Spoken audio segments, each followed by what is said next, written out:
για όλη τη βδομάδα. Ξεκάθαρα, ναι, είναι προγραμματιστέας. Αυτό ρε φίλε γιατί το φέρεις τα μούτρα. Πάντως όλες πάντως εσένα θέλουν, Μίλτο.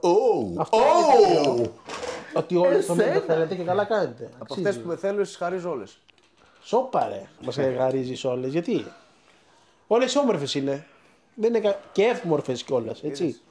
Έχουν πρόσωπο Στην πραγματικότητα δεν υπάρχουν άμορφες, φίλε. Δεν είναι. Ναι, εντάξει. Μπορεί να έχουν πάντα μια ψημότητα και λοιπά. Εκτός κι αν είναι σκεπτομορφές. Καμιά παραμόρφωση μπορεί να έχουν. Υπάρχει δηλαδή υλική υπόσταση, οπότε μπορεί να θεωρείς την άμορφη. Κάτσε, καταλαβαίνετε τι είπα και λοιπά. Για τα άλλα. Εύμορφες, άμορφες και λοιπά. Άμορφα γράμματα, έμορφα. Μερικοί στη θλίψη και λοιπά. Εποχίτες και λοιπά.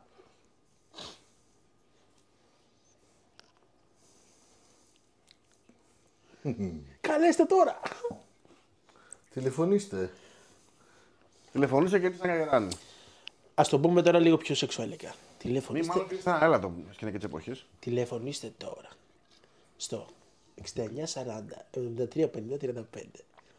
Ελάτε να κάνουμε συζητήσεις σεξουαλικές, όμορφες. Σεξουαλικές συζητήσεις. Και λύσιμες. Κασελάκης έτοιμος για τηλεφωνάκι. Φιλάκια πολλά.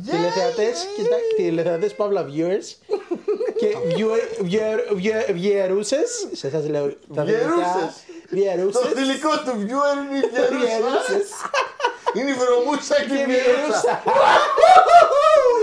Τηλεφωνήστε τώρα στο 6940 73 50-35. Βασικά, κοίταξε, τα δικά μας, μιας είμαστε για Πελοποννήσι, δεν είναι viewer.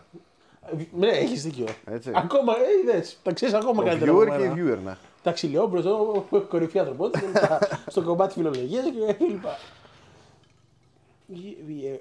Πώς το πες, Βιέρνα? Viewer. Βιέρνα. Πώς λέμε Γιώργης, Γιώργη. Βιέρνα. Ντάβα.